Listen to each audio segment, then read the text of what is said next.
نتذكر إخوانا لنا ضعفاء، نتذكر إخوان لنا عراة جياع قد تحكم فيهم عدوهم وسامهم سوء العذاب. نتذكر عباد الله ونحن مقبلون على العشر الأواخر من رمضان التي بإذن الله ستبدأ عشية يوم الثلاثاء. هذه العشر عباد الله لياليها أفضل ليالي الدنيا كلها، أفضل ليالي العام، ليالي العشر الأواخر من رمضان. قال الله عز وجل مخاطبا حبيبه ونبيه محمد صلى الله عليه وسلم: واذكر اسم ربك وتبتل إليه تبتيلا، أي انقطع إليه انقطاعا، فلك في رسول الله قدوة ولك فيه أسوة وسنة. إن استطعت أن تعتكف في بيت من بيوت الله فافعل، إن لم تستطع أن تعتكف إلا بأن تبيع ثيابك فبيع ثيابك واعتكف، وبيع مالك واعتكف، وانقطع لعبادة الله عز وجل، فالأموال تعوض وكل شيء في الدنيا يعوض.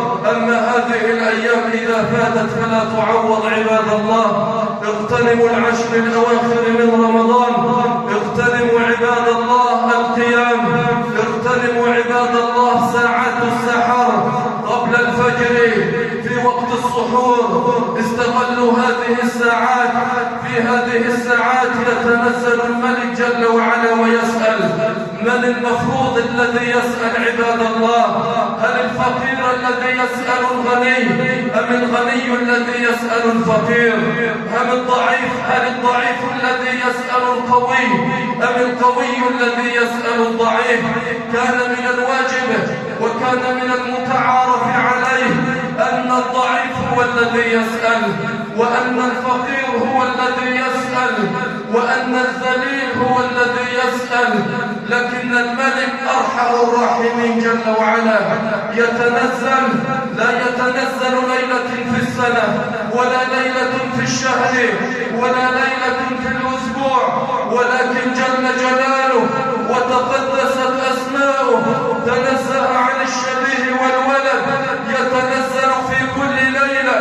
إذا كان ثلث الليل الآخر يتنزل الله جل وعلا بجلاله إلى السماء الدنيا وينادي: يا عبادي هل من تائب فأتوب عليه، هل من مستغفر فأغفر له، هل من سائل فأعطيه.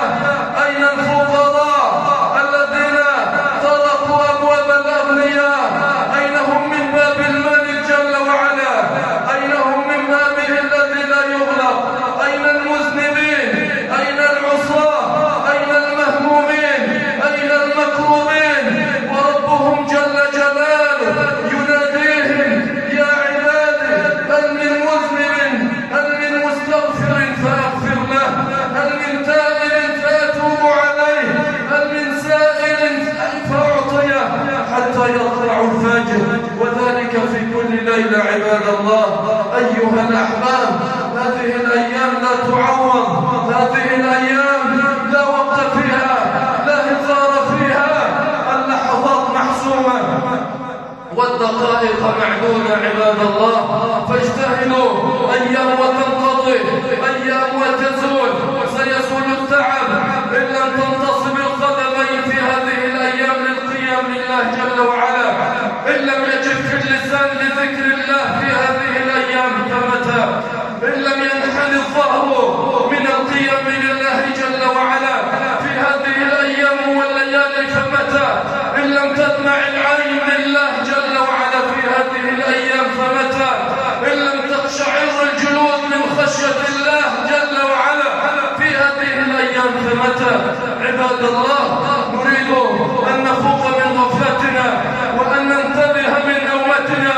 كم ذكرنا وكم تكلم المتكلمون وكم نصح الناصحون. لقد أسمعت لو ناديت حيا، ولكن لا حياة لمن تنادي. ولو أن نارا نفخت فيها أضاء، ولكن أنت تنفخ في رمادك. رغم ذلك نأمل الخير ونستطيع نستبشر الخير من شباب الإسلام ومن بنات الإسلام ومن شيوخ وأمهات المسلمين.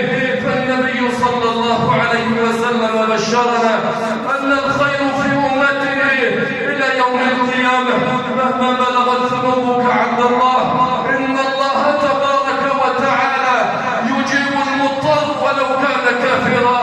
فكيف بعبد يسجد لله، وكيف بشاب يركع لله، وكيف بعين أنما تمنع من خشية الله. أمن يجيب المضطر إذا دعاه ويكشف السوء، يجيب المضطر ولو كان كافرا. فكيف بعبد لله عز وجل ذاكرا، وكيف بعبد لكتاب الله جل وعلا تاليا.